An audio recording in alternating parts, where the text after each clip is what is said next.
Diyan ka na sa tabi. Hindi lang, hindi kasama dito. Wala may iyaw sa kanya. Kantay po. Sige, sa ano tayo? Pumunta si kayo. Habang isinisilbi ng CIDG ang warrant of arrest laban sa suspect, may mga sinubukan umanong makialam. Huwag ka mo na makialam dyan. Huwag mo na makialam. Huwag mo na makialam. May sali ka sa construction. Niradyohan ng team leader ang arresting team. Kalat dito.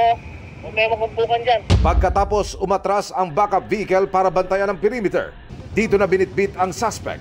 Sige, sakay na. Huwag ka na magano para ano lang. Nagligan na ako sa... Sige. Isinagawa ang pagdakip na ito sa suspect na si alias Bayawak sa poblasyon Datupiyang sa Maguindanao. Siya ang umano'y sub-commander ng Bangsamoro Islamic Freedom Fighters o BIFF na wanted sa mga kasong multiple murder, attempted murder, paglabag sa Anti-Terrorism Act, frustrated murder at destructive arson.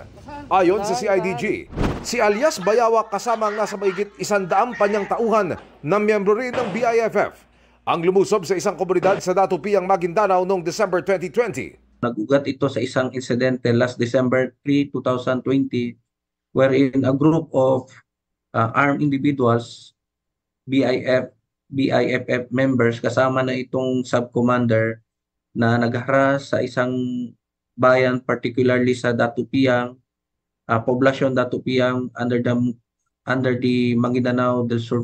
Narito ang larawan na binigay ng CIDG sa GMA Integrated News pagkatapos na lusubin ng grupo ang lugar. Tinangka pa raw nilang sunugin din ang Santa Teresita Parish Church pero nadepensahan ito ng Datupiyang Municipal Police Force.